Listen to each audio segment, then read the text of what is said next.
Here's a little history of the LEGO 9-volt light and sound system and other elements. We have our battery boxes. This one takes 6 AA's.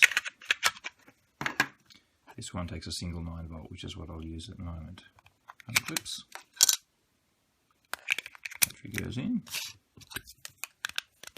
Clicks in. Power switch clicks on and off. Now, the light and sound of the 1980s and early 90s in LEGO. We have our light bricks. Put them on one way.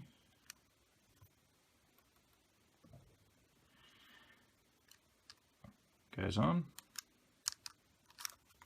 Flip them around the other way. And we get blinking. We have coloured domes. These are globes, not LEDs. And you can stack as many as you want on if they feel like working. They're getting a bit old. Contacts could do with a bit of a clean.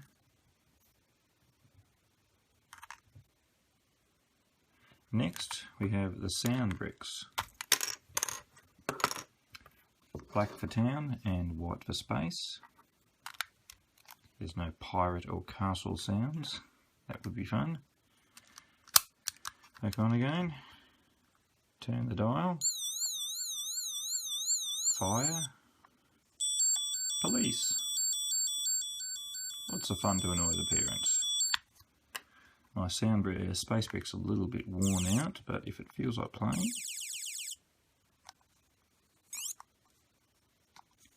Yeah. Touchy. I always love this sound effect.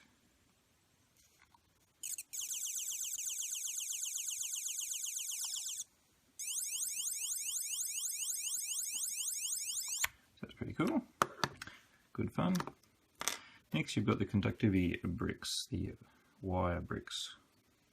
These just click on and let you extend in all directions through your creation.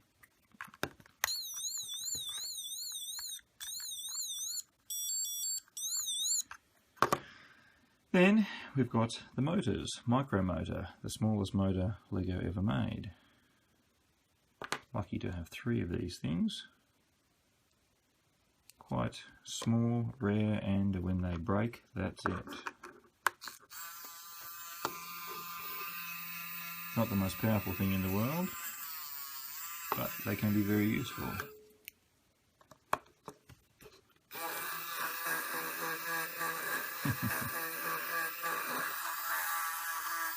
Can be a little bit noisy. You can connect them with a wire and mount them in as well. And these are the little side mounting clips. These are the same motor, but just all with removable pieces to help you mount them in different directions. Ah, it's broken. Next, the bigger motors. As you can see, conductivity at the bottom, so I could just snap this straight onto the motor, and we have good old one. We can also use flexible wires as well.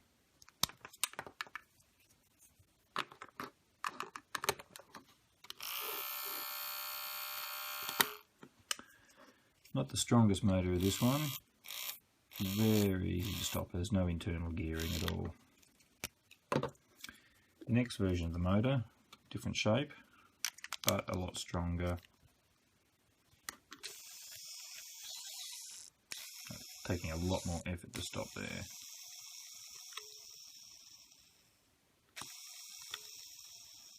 One neat trick this motor can do, if you've got a couple of them, this can be a generator.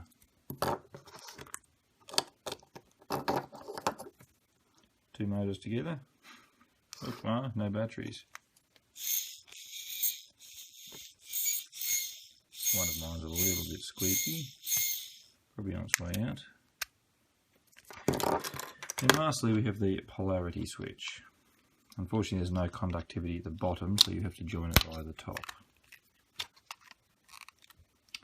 And I'll just use the micro motor. Make little guy do a dance. There.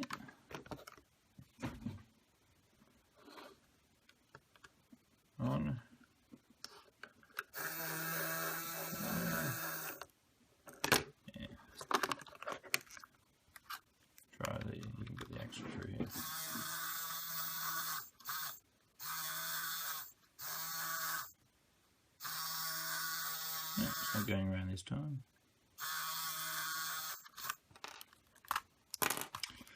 Anyway, there you have it. Hope you enjoyed this little demo.